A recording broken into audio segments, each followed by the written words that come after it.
A lot of people are mad at God. People who believe, people who don't believe, and people who don't know what they believe are mad at God. An awful lot of what we think, and an awful lot of what's going on in a lot of your hearts, which you think is doubt, and you think it's intellectual doubt. I just can't see the evidence. But actually, you're mad at the one that you say you doubt in. And it's not just unbelievers. It's not just people who are doubtful or skeptical. It's not just people who don't know what they believe. I'm suggesting to you, it could be that underneath an awful lot of your so-called skepticism and intellectual doubts, you're just mad at the way your life is going and at the way God is running the world. But I'm also suggesting to a lot of those of you who say, I'm a Christian, it could be that underneath a lot of your doubts and a lot of your troubles and a lot of your struggles, you're mad. And in your typical church, people will say, mad at God? Oh, a good Christian would never get mad at God. And yet here we have one of many, many extremely honest and very realistic passages in the Bible. Psalm 73 reads, Surely God is good to Israel, to those who are pure in heart. But as for me, my feet had almost slipped. I had nearly lost foothold. For I envied the arrogant when I saw the prosperity of the wicked.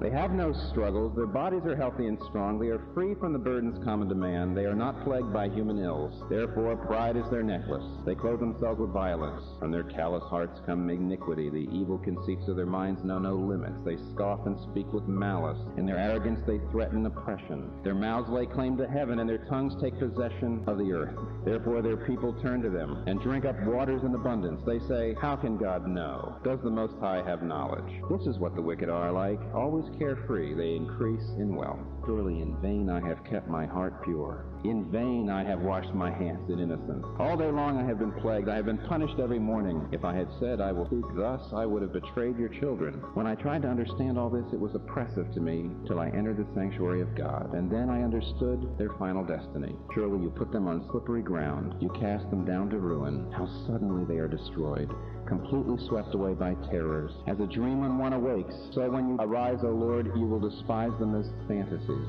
When my heart was grieved and my spirit embittered, I was senseless and ignorant. I was a brute beast before you. Yet I am always with you. You hold me by my right hand. You guide me with your counsel, and afterwards you will take me into glory. Whom have I in heaven but you? And earth has nothing I desire besides you. My flesh and my heart may fail, but God is the strength of my heart and my portion forever. Those who are far from you will perish. You will destroy all who are unfaithful to you. But as for me, it is good to be near God. I have made the sovereign Lord my refuge, and I will tell of all your deeds. Now this is one of the classic ways that tells you what happens when you start to get mad at the injustice of life. Now this man, his name is Asaph. He tells us up in verse 13 and 14 that he's been leading a very exemplary life. He's kept his heart pure. He's washed his hands in innocence. He's worked tremendously hard to lead a decent life, a good life, a religious life, serve God and so on. But we're also told, secondly, that though he does this, he has been afflicted. Verse 14, he says, All day long I've been plagued, and I've been punished every morning. It could be that there's sickness in his life. It could be that there's trouble in his family. It could be there's an economic disaster. It could be there's some terrible disappointment. He says, I've done my very best to live a good and moral and decent life, and yet every morning I'm plagued. Every morning the pain is there. So he's been living a great life, a self-controlled life, self-denial. Then on the other hand, secondly, everything is going wrong. But thirdly, and worst of all, is that he sees all sorts of people who are making no effort to lead compassionate lives. They lead abusive lives. They're making no effort to lead moral lives. They're leading immoral lives. No effort to lead lives of self-denial. They're leading lives of selfishness and conspicuous consumption. And they're having a great life. They have no struggles. Their bodies are healthy and strong. They look great. They feel great. We also see that they're abusive to people. They're proud. They're arrogant, if you read through the verses. And, it's a tremendous picture of an awful lot of people in this world who are successful and who are powerful and who are influential. Those of you who get close to those people realize that in so many cases they are abusive. In so many cases they are shallow. In so many cases they are impulsive. They are emotional wrecks, and yet they go on from success to success. And this man says, I almost broke under this. As I tried to understand this, it was oppressive to me. It means that he was tremendously perplexed and confused. His thinking was going around and around in circles. He was getting nowhere. He couldn't make any progress. But not only that, as we already read in verses 20 and 21, he had become embittered toward God. He was mad. He could feel the anger turning. The greatest problem or trial or difficulty that he really faced You can see in verse 2 and 3 where he says, "As for me, my feet had almost slipped. I had nearly lost my foothold." What's he mean by that? Well, he's saying that because he was confused and because he was mad, he had gotten to the place where he was about to lose his basis for living. He was about to slip. The image, the picture, is here you are on a mountain. You're going up a mountain and you lose your foothold and you begin to slip. The next thing you know, you're in danger of just going over the edge, down into a ravine, and plunging to your death. And when he talks about losing his foothold, he's talking about losing his grip on the basis of his life, what he bases his life on.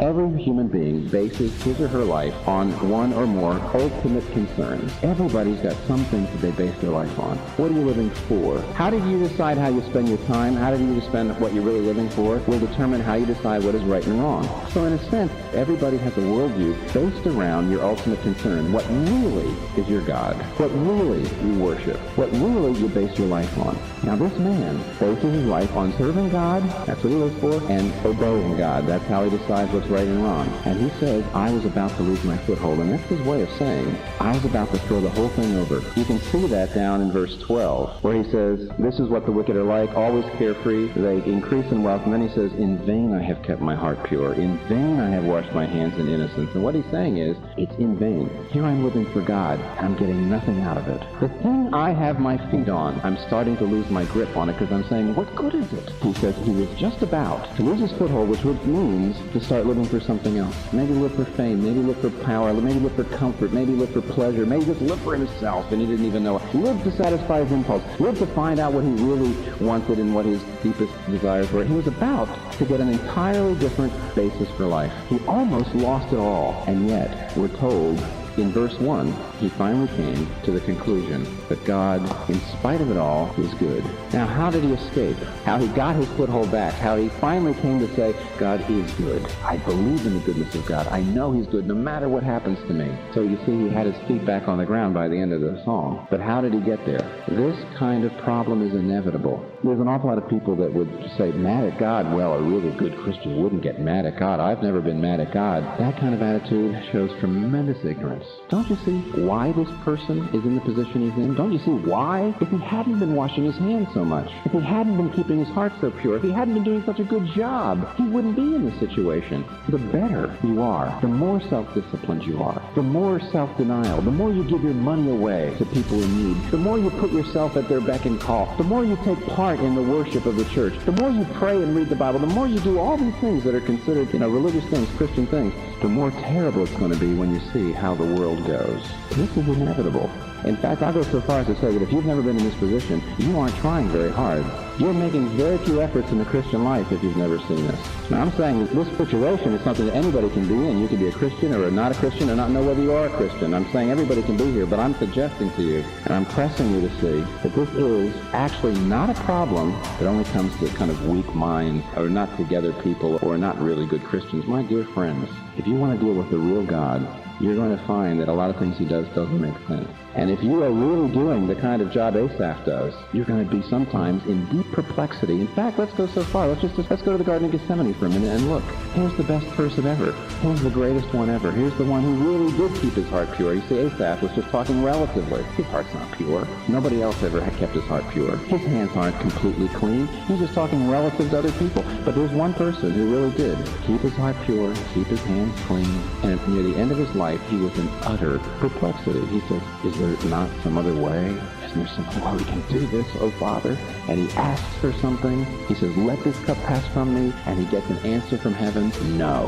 He was struggling and he's wrestling with it. Don't you see, the better you are, the more likely you are to be wrestling like this. If you've never felt like this man, you're really not trying very hard to find God. You're not trying very hard to lead a decent life. You're not trying very hard. Oh no, you're probably living the selfish life. No, don't you see? This is an inevitable problem. But now, let's begin to look at how this man gets out of it, because anybody who's thoughtful is going to feel like this guy did sometime. When he goes into the sanctuary, he says, I was oppressed, I was confused, I was upset. It wasn't until I went into the sanctuary that I saw their end. I saw the big picture. picture. I saw the whole thing. I saw past and present and future and eternity, whereas before I was just looking at the present. He saw the big picture. Whenever you feel like this man does, when you get mad, when you get oppressed, and you get confused, you can't understand why the injustice of life just starts to press you down, your problem is that you're not seeing the big picture. If you're in too close to something, you don't have the appropriate vantage point from which to see the true shape and dimensions of the thing you're looking at. The truth is a cube, not a square. You can tell a square, and you can see the whole square from one vantage point, but you can't see a cube from one vantage point. You have to move around it. So, for example, if you were looking at a house and you want to see the true dimensions of the house, you can't see it from one angle. You've got to go around it. You've got to see it from several angles. Unless you see all the sides, you're not going to see what the real house really looks like. You've got to go around it. You have to move around. You have to get all the facts. You've got to see it all. This is the essence of what Christianity says is the nature of truth. When Christianity says, this philosophical system and this philosophical system and this philosophical system are wrong, they're mistaken, they're not just saying they're mistaken, they're saying they're too simple.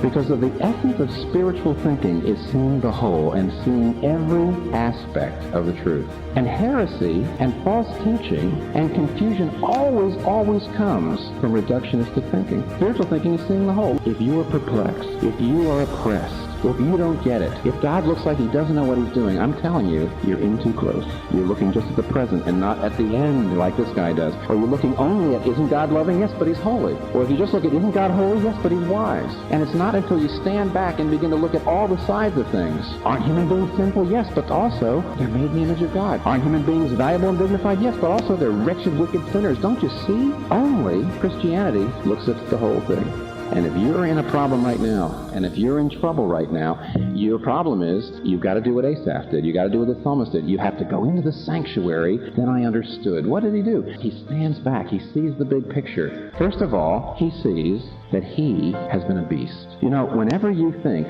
God doesn't know what he's doing, you're only going to be mad to the degree that you are blind to your own arrogance.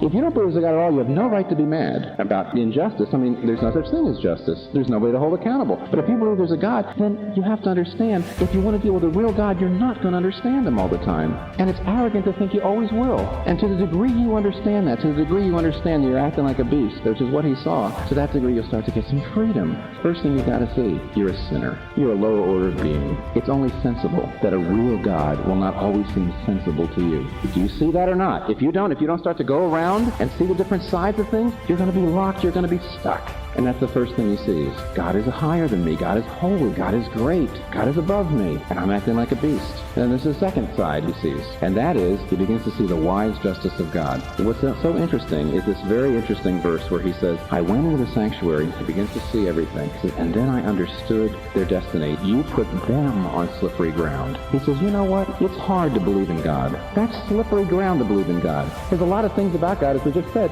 that don't make sense. But it figures. There's nothing contradictory about a worldview that says there is a God as the God of the Bible, and he doesn't always make sense to you. That's perfectly coherent. But if you decide to reject God, if you decide to put your feet on something else but God, what are you living for? Are you living for your looks? They're going to be gone. Are you living for your career? That's going to be gone. Are you living to be on top of things? That will go. And you could be gone in a minute, in a second, over the edge. And anything you put your feet on besides God is the real slippery ground.